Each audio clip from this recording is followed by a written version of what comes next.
Well, hello everybody, and thank you for joining me again as we study how to function as a son of God as we prepare for the second coming of Jesus Christ. Olá a todos, bem-vindo de volta. Vamos então falar de como estar preparados para a segunda vinda de Jesus Cristo. And I'm here with my fabulous translator, Andrea. Estou aqui com a minha tradutora, Andreia. And I'm translating it into Portuguese because I live in Portugal, and this way I can share it with my friends and neighbors. Estou a traduzir para português, uma vez que vivo em Portugal e assim posso partilhar com os meus amigos e vizinhos. And today's teaching is part of a series, and we started that series by studying Matthew 24 and 25. O vídeo de hoje é parte de uma série em que começámos a estudar Mateus 24 e 25. And in Matthew 24, we heard about the advice, the instructions that Jesus gave us for how to live in the days before he came back. Em Mateus 24 encontramos os conselhos ou as instruções que Jesus nos deu como viver antes da sua segunda vinda. And after he gave us those instructions, he also told us that we needed to be very careful and not deceived.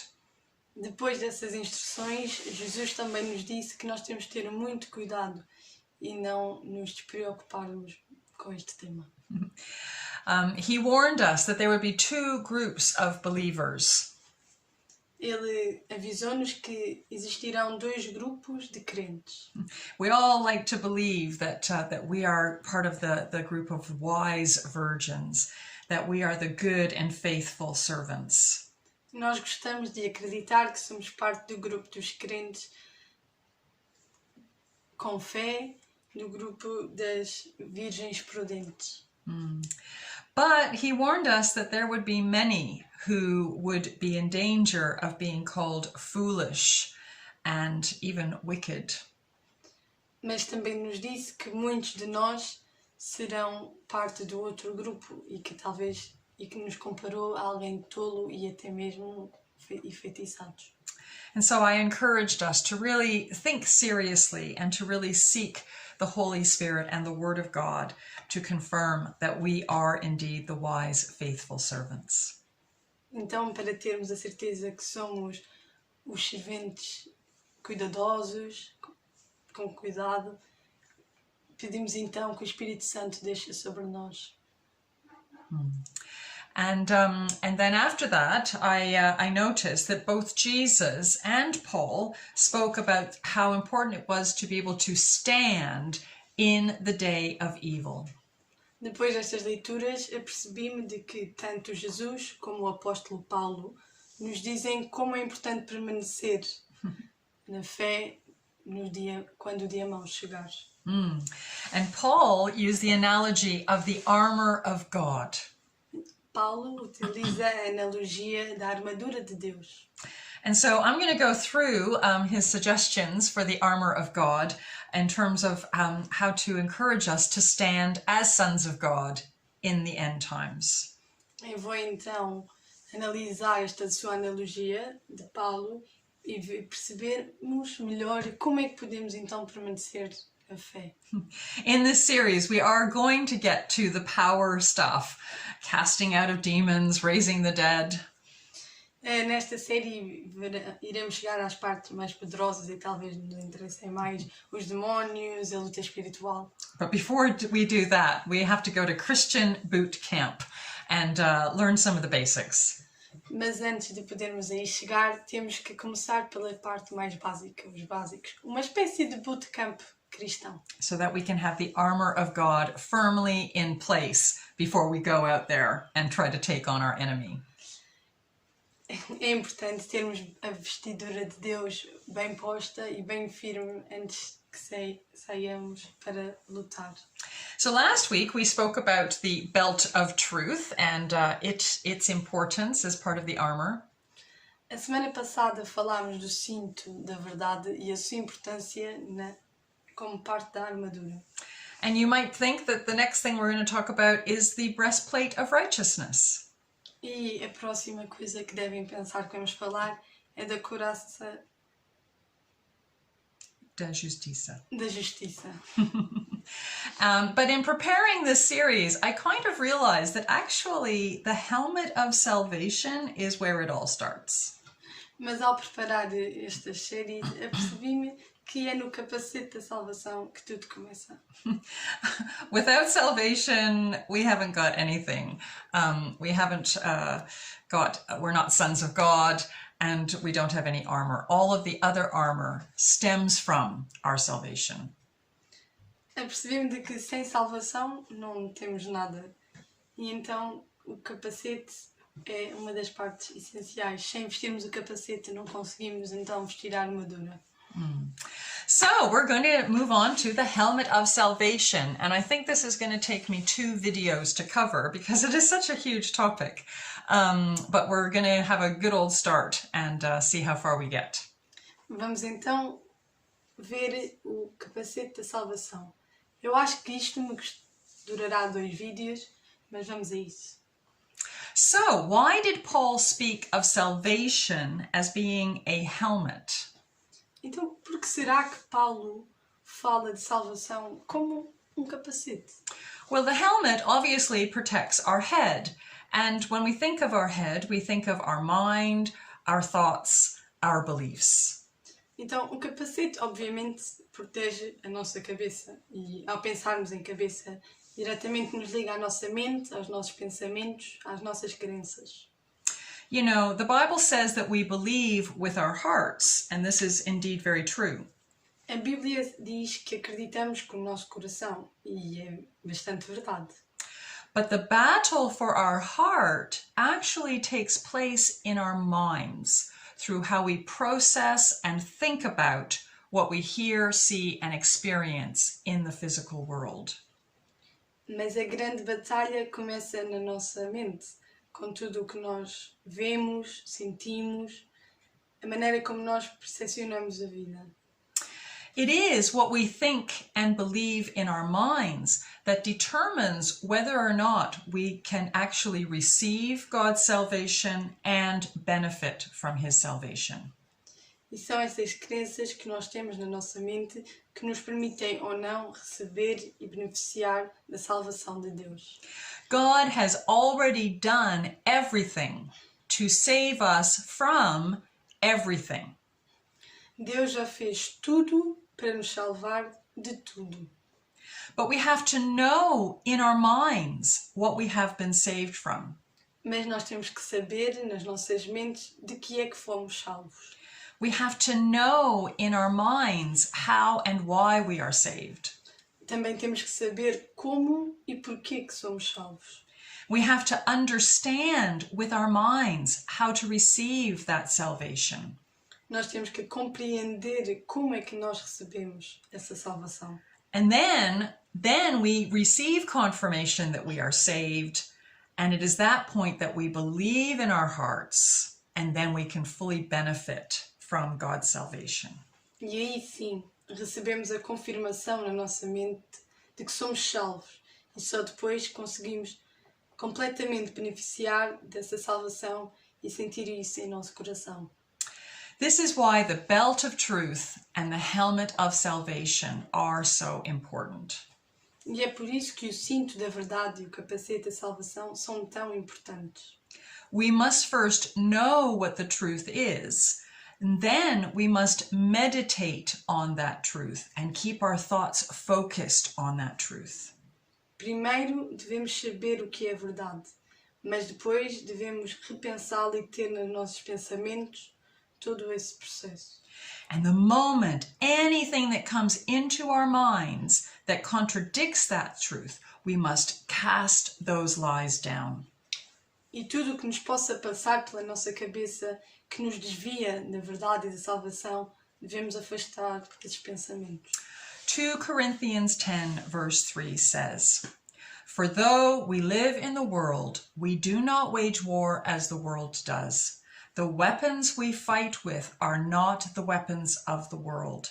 On the contrary, they have divine power to demolish strongholds. And those strongholds are in our minds.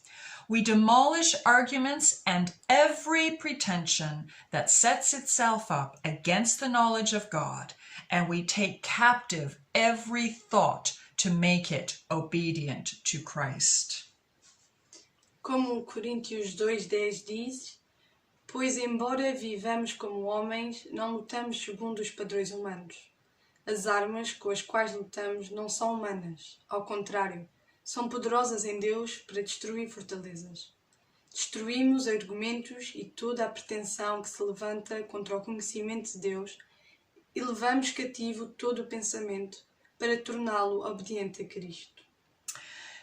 One of Satan's strategies is to attack our minds and our thoughts in order to cause us to forget about our salvation, doubt our salvation, believe his lies, that we are still his captives and his victims, rather than accepting and reminding ourselves of God's truth, that we are saved, justified, and victorious. Uma das táticas de Satanás é influenciar a nossa mente, os nossos pensamentos, para que nós nos possamos esquecer desta nossa salvação, duvidar da salvação, acreditar nas suas mentiras e assim permanecermos cativos e suas vítimas, em vez de acreditar na verdade de Deus e a nossa salvação, e assim a vitória. So, this is what the helmet of salvation is all about. We put it on to protect our mind from Satan's lies. E é aqui que entra o capacete da salvação. Protege-nos das mentiras de Deus. Sem este capacete, Satanás consegue nos mentir e dominar os nossos pensamentos. Yeah, without the helmet, Satan's lies will begin to dominate our thinking. We will lose our sense of righteousness, that breastplate. We will lose our sense of identity. We will lose the shield of our faith in what God has done for us. And we will we will put our belt down and forget what the truth is.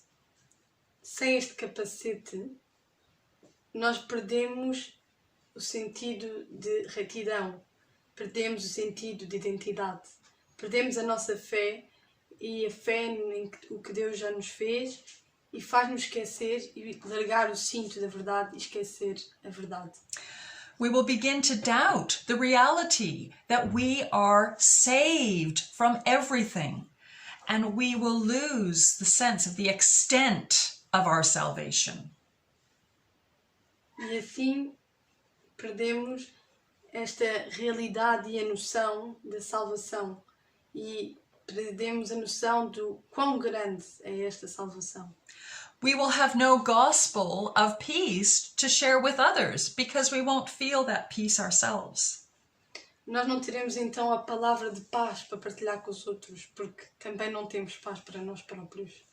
The helmet of salvation is actually the essential key to living a victorious life as sons of God and being able to stand in the evil day. O capacete da salvação é, na realidade, a peça essencial para vivermos vitoriosamente como filhos de Deus e assim sermos capazes de permanecer quando o dia mau chegar. All of the other armor are given to us once we fully understand, receive, and meditate on our salvation. Todo o resto de armadura só nos é dada como resultado da nossa capacidade de compreender, receber e meditar a nossa salvação. So as I said before, no salvation, no sonship, no armor. Sem salvação, não somos filhos e não temos armadura. And so I just want to talk about what is salvation. And I know that that most of us, when we talk about salvation, we're talking about being saved from our sins. We're talking about being saved from hell. We're talking about being saved from eternal death and being given eternal life. Então, quando nós falamos de salvação, o que nós pensamos é a salvação, livrarmos dos nossos pecados e termos direito à vida eterna. But the word salvation is actually much bigger. It's much more extensive than that, okay? And one of the words that is used for salvation, or that is translated as salvation, is the Greek word sozo. Mas na realidade a palavra salvação abrange muito mais do que isso, é muito mais larga do que nós possamos imaginar. E uma das palavras utilizadas é a palavra grega sozo. And the word sozo in English can also be, or has been translated, not only as saved, but also it has been translated as healed, and it has been translated as delivered. A palavra sozo, de origem grega, em inglês não tem sido só traduzida como salvo, mas também como curado e redimido. So we're going to cover this in more depth later, but I just wanted to give you some scriptures. So an example of where sozo is translated as saved would be Matthew 1, 20 to 21. So after Joseph, I guess it's Joseph, but after Joseph had considered this, an angel of the Lord appeared to him in a dream and said, Joseph, son of David, do not be afraid to take Mary home as your wife, because what is conceived in her is from the Holy Spirit. She will give birth to a son, and you are to give him the name Jesus, because he will save his people from their sins. Antes de avançarmos e de eu explicar palavra a palavra, quero-vos dar um exemplo onde a palavra sozo foi traduzida como salvação. Temos então Mateus 1, versículo 20 e 21. Mas depois de ter pensado nisso, apareceu-lhe um anjo do Senhor em sonho e disse: José, filho de Davi, não tema receber Maria como sua esposa, pois o que nela foi gerado procede do Espírito Santo. Ela dará à luz um filho e deverá dar-lhe o nome de Jesus, porque ele salvará o seu povo dos seus pecados. Right, so where it says he will save his people from their sins, in the Greek it is because he will sozo his people from their sins. Então, na parte em que diz que ele salvará as pessoas dos seus pecados, em grego diz que ele sozo as pessoas dos seus pecados. So that's salvation, great, but the same word is used in a context of healing from physical disease. So this word is used in Matthew 9, 21 to 22, and it is the sense of being made whole. Mas, por outro lado, a palavra sozo também é traduzida como cura, em Mateus 9, 21, 22. So this is in regards to the lady with the issue of blood. So she said to herself, if I only touch his cloak, I will be healed, sozoed. Jesus turned and saw her. Take heart, daughter, he said. Your faith has healed you, sozoed you. And the woman was healed, sozoed at that moment. Neste episódio temos a mulher que tem a sua doença de sangue e temos então no verso 21, pois dizia a si mesma, se eu tão somente tocar em seu manto, ficarei curada, sozo. Voltando-se, Jesus a viu e disse, ânimo filha, a tua fé te curou, sozo, mais uma vez. E desde aquele instante a mulher ficou curada, sozo. So Matthew used this word sozo to talk about salvation, but he used exactly the same word to talk about physical healing, being made whole. Então, Mateus, primeiramente usou a palavra sozo para descrever salvação, também utiliza a palavra sozo como cura, como feito um todo.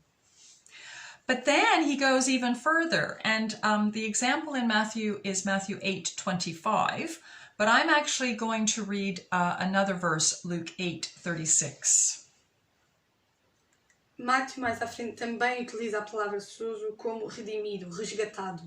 mas eu na realidade, em Mateus 8:25, mas eu irei ler Lucas 8:36. So here we see the word sozo used to mean delivered in the sense of rescue. So Luke 8:36, those who had seen it told the people how the demon-possessed man had been cured. The demon-possessed man was sozoed. Então, Lucas, no versículo 36, diz: os que o tinham visto contaram ao povo como o endemoniado fora curado. Neste exemplo temos sozo como curado, mas no sentido em que foi redimido, resgatado do demónio. So I just want to communicate to you that when we're talking about the helmet of salvation, we are not just talking about salvation from sins. We are talking about salvation from sickness, disease, infirmity, lack, fear, and also our satanic, demonic enemies.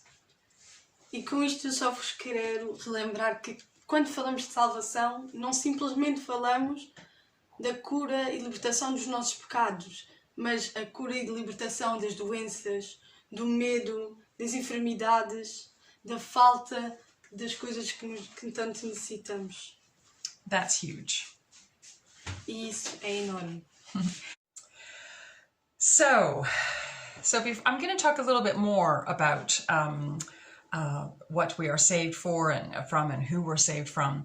But I do just want to interject with one other point, which is why do we need this salvation? You know, if God is so good and if he's done all these things, why doesn't it just happen automatically? Why do we need to be saved from all of these things? And the answer, very simple, is this.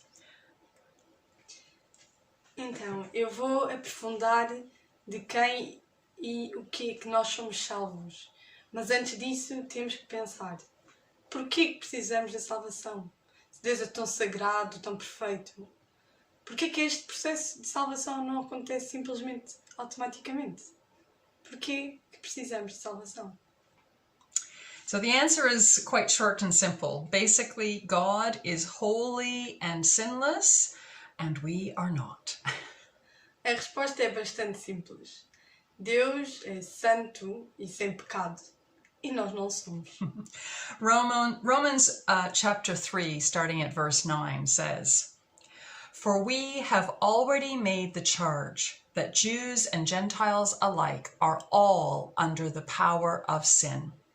As it is written, there is no one righteous, not even one. There is no one who understands, there is no one who seeks God. All have turned away. They have together become worthless. There is no one who does good, not even one. Their throats are open graves. Their tongues practice deceit. The poison of vipers is on their lips. Their mouths are full of cursing and bitterness. Their feet are swift to shed blood. Ruin and misery mark their ways, and the way of peace they do not know. There is no fear of God before their eyes." Now we know that whatever the law says, it says to those who are under the law, so that every mouth may be silenced and the whole world held accountable to God. Therefore, no one will be declared righteous in God's sight by the works of the law. Rather, through the law, we become conscious of our sin. E então, citando Romanos, capítulo 3, de 9 a 20, que diz assim: que concluiremos então? Estamos em posição de vantagem? Não. Já demonstramos que tanto judeus quanto gentios estão debaixo do pecado. Como está escrito, não há nenhum justo, nem um sequer. Não há ninguém que entenda, ninguém que busque Deus. Todos se desviaram, tornaram-se juntamente inúteis. Não há ninguém que faça o bem, não há nem um sequer. Sua garganta é um túmulo aberto, com a língua enganam. Veneno de víbora está em seus lábios. Sua boca está cheia de maldição e amargura. Seus pés são ágeis para derramar sangue. ruína e desgraça marcam os seus caminhos, e não conhecem o caminho da paz. Aos seus olhos é inútil temer a Deus. Sabemos que tudo o que a lei diz, o diz àqueles que estão abaixo dela, para que toda a boca se cale e o mundo todo esteja sob o juízo de Deus. Portanto, ninguém será declarado justo diante dele, baseando-se na obediência à lei, pois é mediante a lei que nos tornamos plenamente conscientes do pecado. This verse makes it very clear that no matter how much we try or how good our intentions, every single one of us is sinful and has a sinful nature. E esta passagem é bastante clara. Não importa as boas intenções, fazer tudo assim, porque nós temos pecado. Nós nascemos com o pecado. And God is holy, and a holy God needs to deal with our sin. E Deus é sagrado. E este Deus sagrado tem que lidar com os nossos pecados. And it is our sin that we need salvation from, and it is our sin that opens the door to sickness and gives the enemy reign in our lives. E é pelo pecado que o demónio entra nas nossas vidas. E é por ele que nos desviamos do caminho do Senhor. So, the very first thing that we need, and the very first person that we need to be saved from, is actually God. The very first thing that we need salvation from is from God and from His wrath. Então, a primeira pessoa de quem nós precisamos de salvação, na realidade, é Deus. Deus e a sua ira. Ephesians 2, verse 1. As for you, you were dead in your transgressions and sins, in which you used to live when you followed the ways of this world and of the ruler of the kingdom of the air, the Spirit who is now at work in those who are disobedient. All of us lived among them at one time, gratifying the cravings of our flesh and following its desires and thoughts. Like the rest, we were, by nature, deserving of wrath. Passo então a citar Efésios 2. Vocês estavam mortos em suas transgressões e pecados, nos quais costumam viver, quando seguiam a presente ordem deste mundo e o princípio do poder do ar, o espírito que agora está atuando nos que vivem na desobediência. Anteriormente, todos nós também vivíamos entre eles, satisfazendo as vontades da nossa carne, seguindo os seus desejos e pensamentos. Como os outros, éramos por natureza merecedores da ira. But the good news is, as 1 Thessalonians 5, chapter 5, verse 9 and to 11 tell us, so that's 1 Thessalonians 5, verse 9 to 11, for God did not appoint us to suffer wrath, but to receive salvation through our Lord Jesus Christ.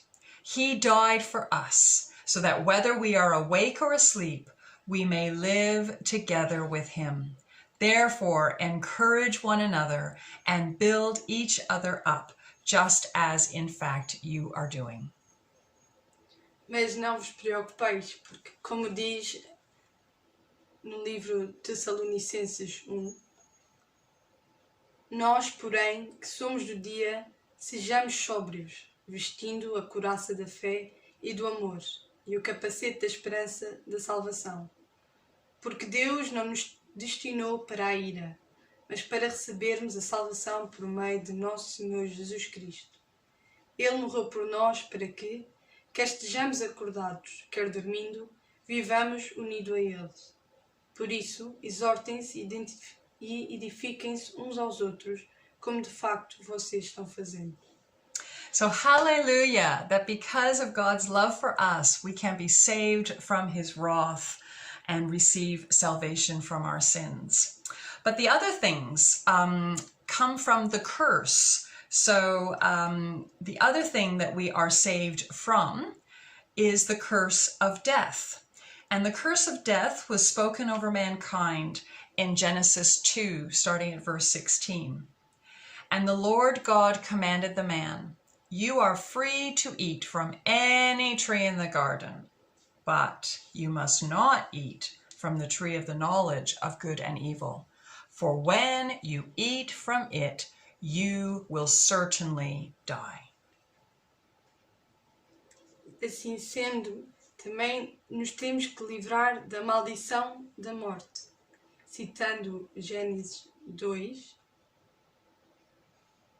E o Senhor Deus ordenou ao homem: coma livremente de qualquer árvore do jardim, mas não coma da árvore do conhecimento do bem e do mal, porque no dia em que dela comer, certamente você morrerá.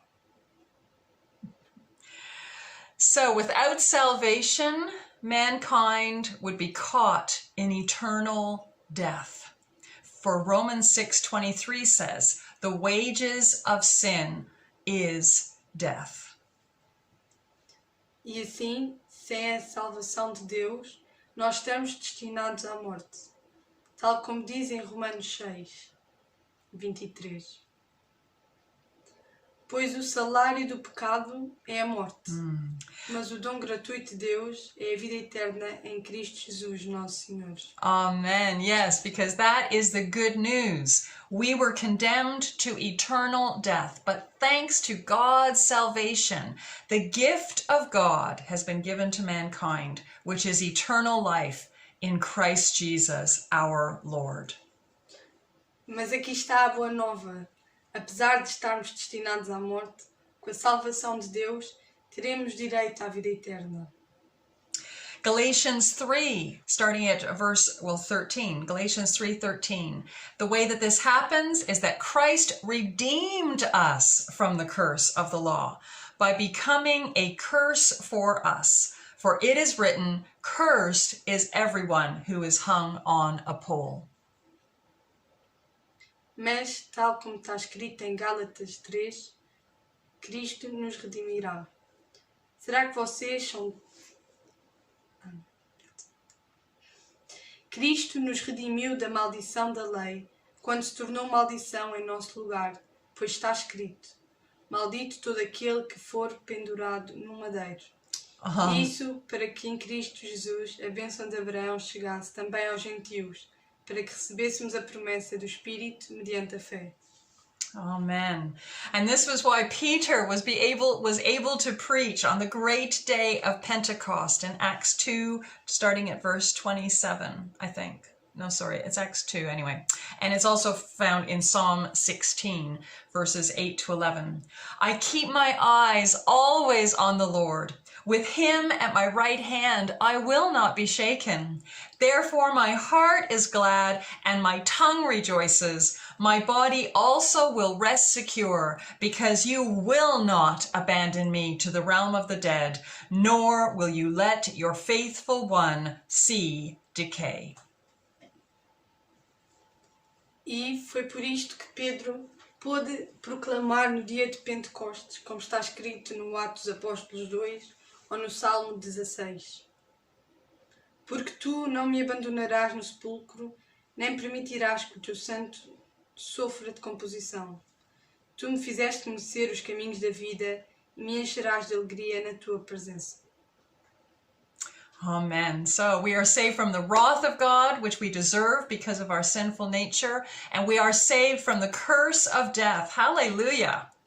E assim nós estamos salvos da ira de Deus e da maldição da morte. Aleluia.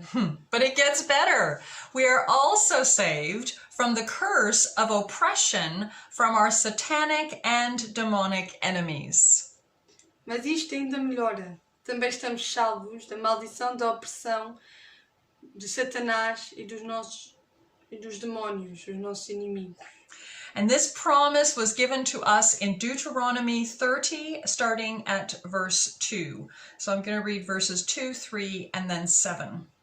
When you and your children return to the Lord your God and obey him with all your heart and with all your soul according to everything I command you today, then the Lord your God will restore your fortunes and have compassion on you. Verse 7, the Lord your God will put all these curses on your enemies who hate and persecute you. E assim, tal como diz em Deuteronômio 30, Versículo 2 e 3. versículo 2, 3 e 7. E quando vocês e os seus filhos voltarem para o Senhor, o seu Deus, e lhe obedecerem de todo o coração e de toda a alma, de acordo com tudo o que hoje ordeno, então o Senhor, o seu Deus, trará restauração a vocês, terá compaixão de vocês e os reunirá novamente de todas as nações por onde os tiver espalhado. E o versículo 7. O Senhor, o seu Deus, enviará então todas essas maldições sobre os inimigos que os odeiam e os perseguem. Amen. And this promise of salvation was proclaimed by John the Baptist's father in Luke 1, starting at 69 and going to 75. So Luke 1, starting at verse 69. Actually, I'll start at verse 68. So it says, John the Baptist's father Zechariah was filled with the Holy Spirit and prophesied, "Praise be to the Lord, the God of Israel, because he has come to his people and redeemed them. He has raised up a horn of salvation for us in the house of his servant David, as he said through his holy prophets of long ago.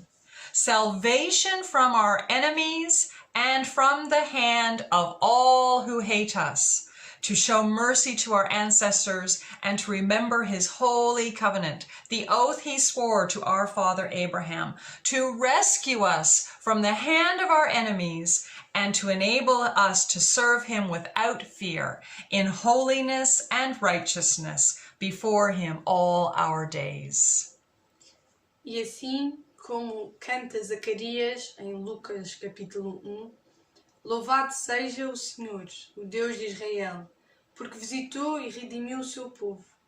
Ele promoveu poderosa salvação para nós na linhagem do seu servo Davi, como falara pelos santos profetas na antiguidade, salvando-nos dos nossos inimigos e das mãos de todos os que nos odeiam, para mostrar a sua misericórdia aos nossos antepassados e lembrar de sua santa aliança. O juramento que fez ao nosso pai Abraão, resgatar-nos da mão dos nossos inimigos para o servirmos sem medo, em santidade e justiça diante dele todos os nossos dias. And in Acts 10, verse 38, Peter was able to testify to Cornelius. Acts 10, verse 38, how God anointed Jesus of Nazareth with the Holy Spirit and power, and how he went around doing good and healing all who were under the power of the devil, because God was with him. E como Pedro anuncia no Atos dos Apóstolos 10, como Deus ungiu Jesus de Nazaré com o seu Espírito Santo e poder, e como ele andou por toda a parte fazendo o bem e curando todos os oprimidos pelo diabo, porque Deus estava com ele. And Matthew recorded in chapter 8, verse 16 and 17, when evening came, many who were demon-possessed were brought to him, and he drove out the spirits with a word and healed all who were ill. This was to fulfill what was spoken through the prophet Isaiah. He took up our infirmities and bore our diseases. E como Mateus também refere no capítulo 8, versículos 16 e 17, ao anoitecer foram trazidos a eles muitos endemoniados, e ele expulsou os espíritos com uma palavra e curou todos os doentes. E assim se cumpriu o que fora dito pelo profeta Isaías. Ele tomou sobre si as nossas enfermidades e sobre si levou as nossas doenças. There may be times in your life where it seems like the enemy is overwhelming you, like he holds all of the cards. Haverá provavelmente alturas na vossa vida em que sintam que o inimigo é dono da vossa vida, tem o baralho na mão.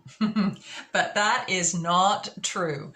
The reality is thanks to Jesus Christ, you are completely saved from all satanic and demonic oppression. Mas isso não é verdade, pois graças a Jesus Cristo estamos livres de Satanás e das possessões demoníacas. And it's this knowledge that we must meditate on, remember, remind ourselves, and verbalize as an act of putting on the helmet of salvation. E é isto que nós devemos estar bem cientes, devemos refletir, pensar sobre o assunto, verbalizá-lo. E ao fazendo isto, estamos a vestir o capacete da salvação. So, another curse that we have been saved from and delivered from is the curse of sickness, disease, and infirmity. Outra maldição de que podemos ser salvos através da salvação de Deus é a maldição da doença, da enfermidade. And this curse was spoken out by God in Deuteronomy 28, starting at verse 15, and then reading various verses until verse 29. So, however, if you do not obey the Lord your God, and do not carefully follow all his commands and decrees I am giving you today, all these curses will come on you and overtake you. The Lord will plague you with diseases until he has destroyed you from the land you are entering to possess. The Lord will strike you with wasting disease, with fever and inflammation, with scorching heat and drought, with blight and mildew, which will plague you until you perish. The Lord will afflict you with the boils of Egypt and with tumors, festering sores, and the itch from which you cannot be cured. The Lord will afflict you with madness, blindness, and confusion of mind. At midday, you will grope about like a blind person in the dark. E assim como está escrito em Deuteronômio 28, versículo 15 a 29. Entretanto, se vocês não obedecerem ao Senhor, o seu Deus, e não seguirem cuidadosamente todos os seus mandamentos e decretos que hoje dou a vocês, todas estas maldições cairão sobre vocês e os atingirão. Serão amaldiçoados na cidade e serão amaldiçoados no campo. A sua cesta e a sua amassadeira serão amaldiçoadas. Os filhos do seu ventre serão amaldiçoados, como também as colheitas da sua terra, e os bezerros e os cordeiros dos seus rebanhos. Serão amaldiçoados em tudo o que fizerem. O Senhor enviará sobre vocês maldições, confusão e repreensão em tudo o que fizerem, até que vocês sejam destruídos e sofram repentina ruína pelo mal que praticaram ao se esquecerem dele. O Senhor os encherá de doenças até bani-los da terra em que vocês estão entrando para dela tomar posse. O Senhor os ferirá com doenças devastadoras, febre e inflamação, com calor abrasador e seca, com ferrugem e mofo, que os infestarão até que morram. O céu sobre a cabeça será como bronze, o chão debaixo de vocês como ferro. Na sua terra o Senhor transformará a chuva em cinza e pó, que descerão do céu até que vocês sejam destruídos. O Senhor fará que vocês sejam derrotados pelos inimigos. Irão a eles por um caminho e por 7 fugirão, e vocês tornarão motivo de horror para todo o reino da terra. Os seus cadáveres servirão de alimento para todas as aves do céu e para os animais da terra, e não haverá quem os espante. O Senhor os castigará com úlceras do Egito e com tumores, feridas polurentas e sarna, males dos quais vocês não poderão curar-se. O Senhor os afligirá com loucura, cegueira e confusão mental. Ao meio-dia ficarão tateando às voltas como um cego na escuridão. Não serão bem-sucedidos em nada que fizerem. Dia após dia serão oprimidos e roubados, sem que ninguém os salve. That's a pretty long list of curses. Isto é uma grande lista de maldições. And all of that, the Bible is clear, guys. The Bible is very clear that all of that comes upon us, not because God is angry at us, but because we sin against him. E nós somos sujeitos a estas maldições não porque Deus está raivoso, temos a ira de Deus, mas porque nós não seguimos os seus mandamentos. And in Matthew 11, we hear the heart of John, because the world needed a savior. The world needed a Messiah to save them from all this sickness and all this curse. Matthew 11.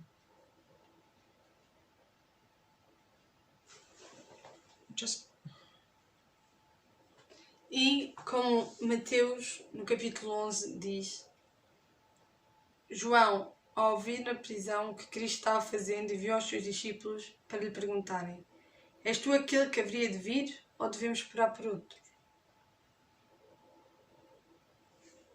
Jesus respondeu: Voltem e anunciem a João o que vocês estão ouvindo e vendo. Os cegos veem, os aleijados andam, os leprosos são purificados, os surdos ouvem, os mortos são ressuscitados e as boas novas são pregadas aos pobres. E feliz é aquele que não se escandaliza por minha causa. As I said, the world needed a Messiah. The world needed a Savior. Como eu disse, o mundo precisava de um Messias. O mundo precisava de um Salvador. And this is why John cried out in prison. When he heard about the deeds of the Messiah, he sent his disciples to ask him, "Are you the one who is to come? Or should we expect someone else?" He was like, "Please be the one." Jesus replied, "Go back and report to John what you hear and see. The blind receive their sight. The lame walk. Those who have leprosy are cleansed.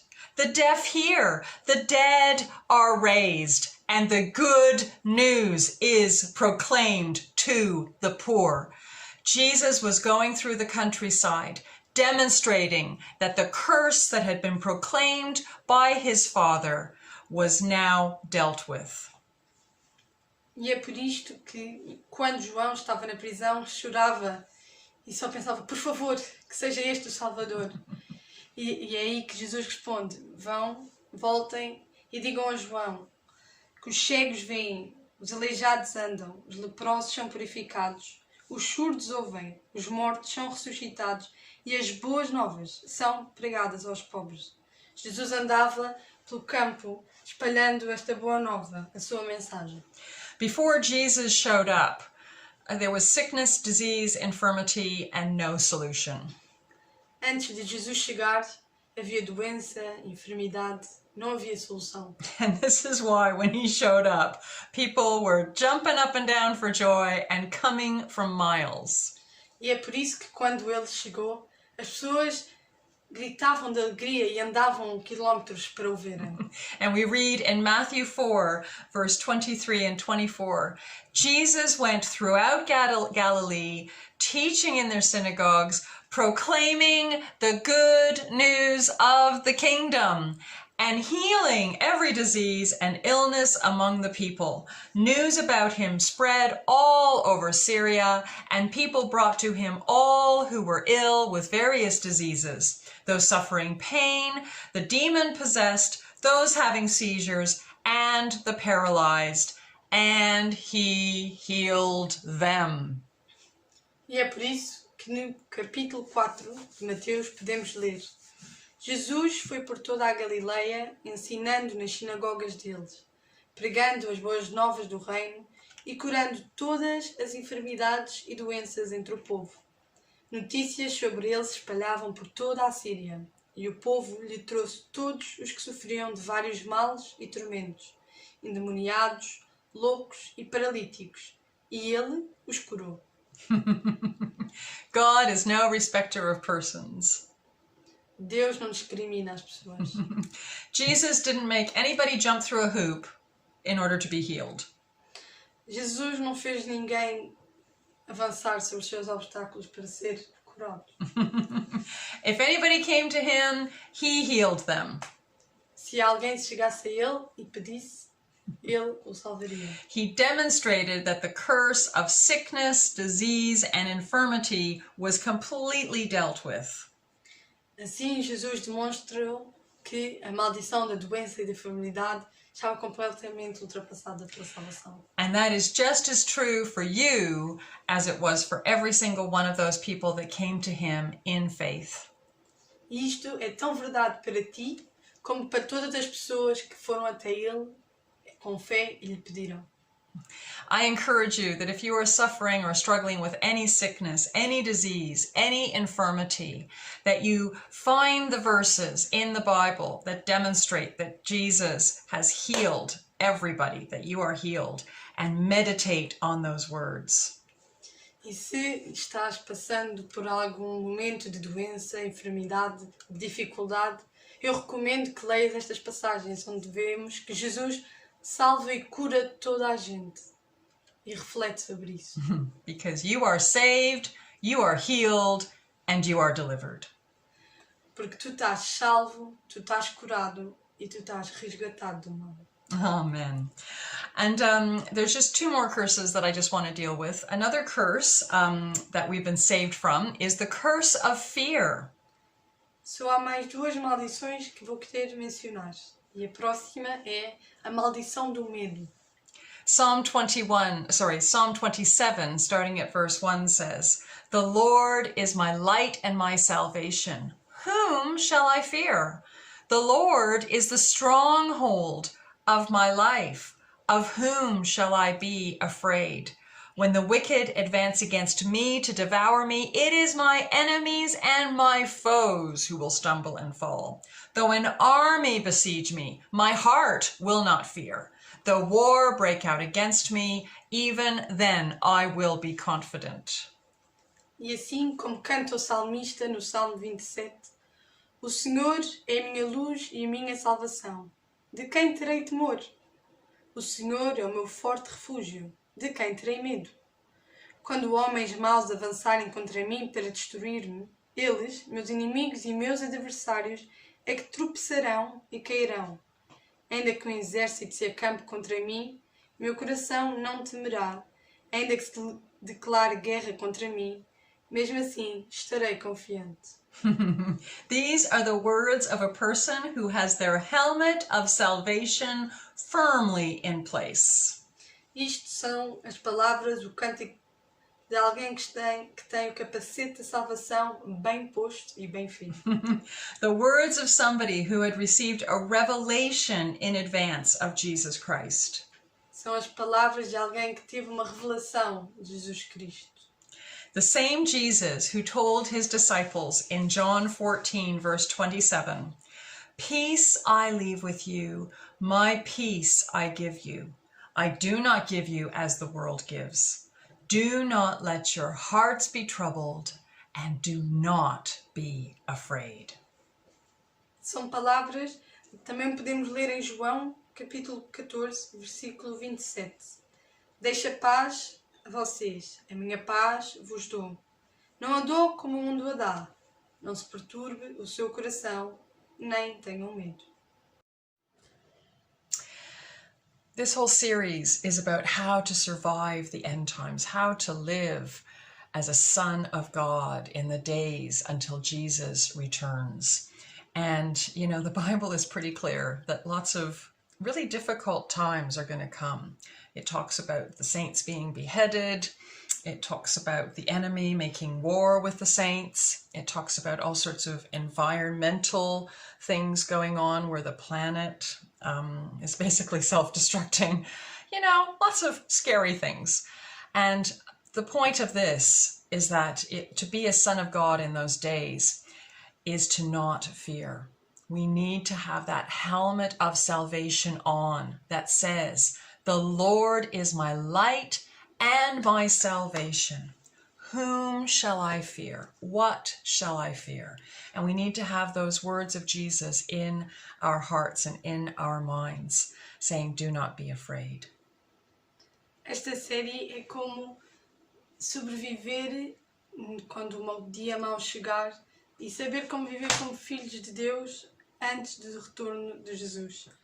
Temos que ter o capacete da salvação bem posto, bem firme, porque a Bíblia é muito clara. Virão tempos muito difíceis, de grande dificuldade, catástrofes naturais, perseguição, e temos é que olhar para Deus e ver nele a nossa luz e a nossa salvação.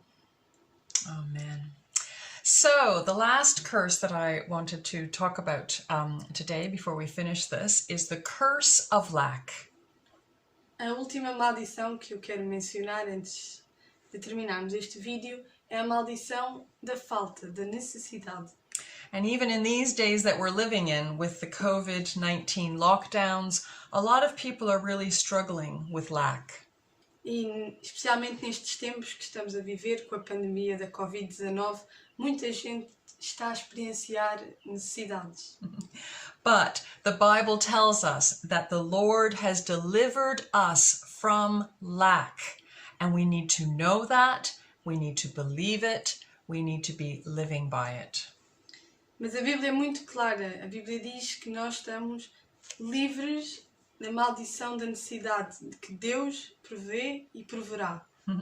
So let's listen to Jeremiah 17 verse 5. And as we listen to these verses, ask yourself, which one am I? So, Jeremiah 17 verse 5. This is what the Lord says. Cursed is the one who trusts in man, who draws strength from mere flesh, and whose heart turns away from the Lord. That person will be like a bush in the wastelands. They will not see prosperity when it comes. They will dwell in the parched places of the desert, in a salt land where no one lives.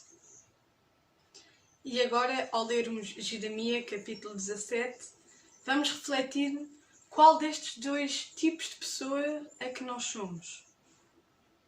Versículo 5. Assim diz o Senhor: maldito é o homem que confia nos homens, que faz da humanidade mortal a sua força, mas cujo coração se afasta do Senhor. Ele será como um arbusto no deserto, não verá quando vier algum bem. Habitará nos lugares áridos do deserto, numa terra salgada onde não vive ninguém. So, if you are struggling with lack at the moment, are you somebody whose immediate thought is, who can help me? Where can I go? Should I go to the bank? Oh, I need another job. Oh, maybe my parents. Are you somebody who is looking to man and drawing from mere flesh to find your provision?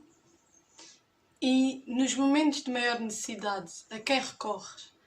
Pensas imediatamente, tenho que ir ao banco, tenho que arranjar outro emprego, quem é a pessoa que me pode ajudar? Recorro aos meus pais. És alguém que confia nos outros, nas outras pessoas, meramente na carne? I'm not saying that help won't come from those sources, but the helmet of salvation, when we have the helmet of salvation on, when the lack comes, our heart does not turn away from the Lord. Our heart says, it's okay, God's going to provide. Eu não estou a dizer que não teremos alguma ajuda desse tipo de recursos das outras pessoas, dos nossos amigos mais próximos, mas nos momentos de necessidade, se tivermos o capacete da salvação bem firme, o nosso coração não se voltará de costas para o Senhor, mas olhará para Ele e sabe profundamente que Ele proverá tudo o quanto necessitarmos. Because verse 7 of Jeremiah 17 goes on, but blessed is the one who trusts in the Lord, whose confidence is in Him. They will be like a tree planted by the water that sends out its roots by the stream. It does not fear when heat comes. Its leaves are always green.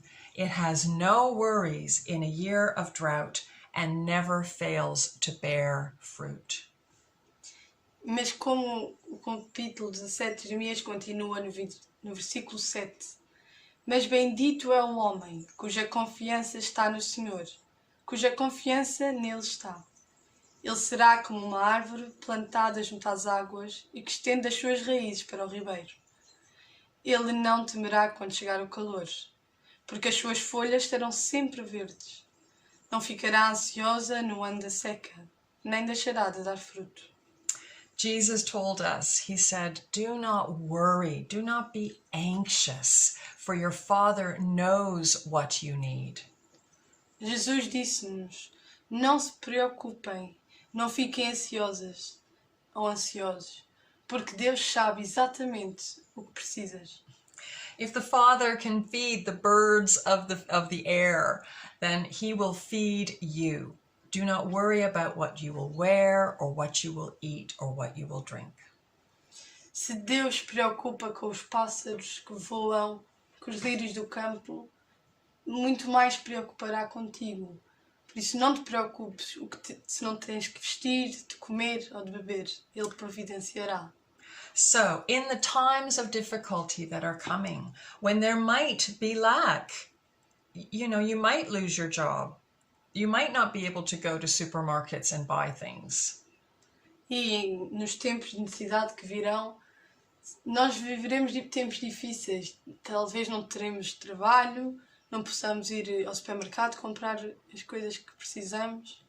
But God wants you to have that helmet of salvation firmly in your mind, firmly in place, so that when those times come, you can just meditate on his goodness and trust in his provision.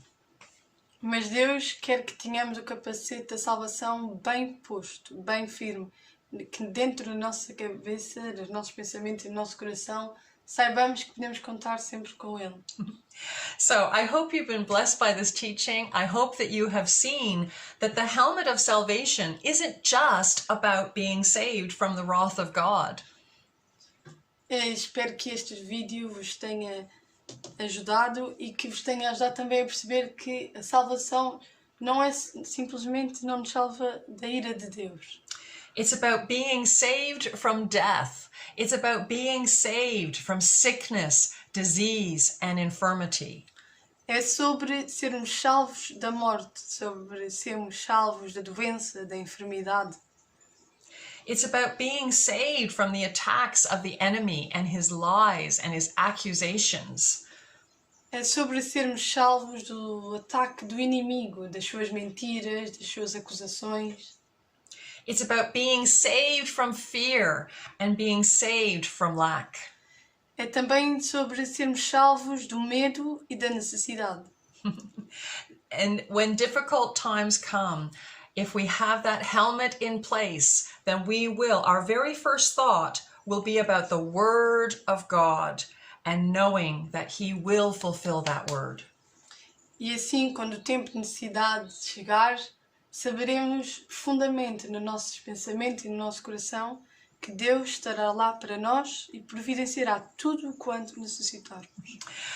Days of great tribulation are coming, but Psalm 37 verse 39 tells us this: the salvation of the righteous comes from the Lord. It doesn't come from anybody else. The salvation of the righteous comes from the Lord. He is their stronghold in time of trouble. Psalm 37, verse 39. E assim como canta o Salmo 37, no versículo 39, do Senhor vem a salvação dos justos. Ele é a sua fortaleza na hora da adversidade. So just to repeat, salvation only comes from the Lord. Para relembrar, a salvação só vem do Senhor. So thank you very much for today, and I hope that that's really blessed you. So now that we've been talking about what salvation offers us and what the helmet of salvation is all about, next time we're going to talking about why is this salvation offered to us, who is able to offer it, and why, and what else are we talking about? Just looking at my notes. What we gain through it. Can we earn it? How does God prove to us that we are saved? And what exactly is it that we have to do to be saved? So please join me at the next video and we'll find out all about how to receive this wonderful salvation. Espero imensamente que este vídeo vos tenha abençoado e que tenham pensado e refletido sobre o capacete da salvação, uma vez que já percebemos o que é o capacete da salvação, para que serve e de que é que nos salva. No próximo episódio vamos então explorar porque que a salvação nos é oferecida, quem é que nos oferece e porquê que nos oferece, e qual é a evidência que Deus nos dá de que vamos ter mesmo esta salvação. And how can we receive it? E como é que podemos ser merecedores desta salvação. Amen. So thank you very much. Have a blessed day and we'll see you next time. And thank you very much, Andrea. Muito obrigada e espero vos ver no próximo vídeo.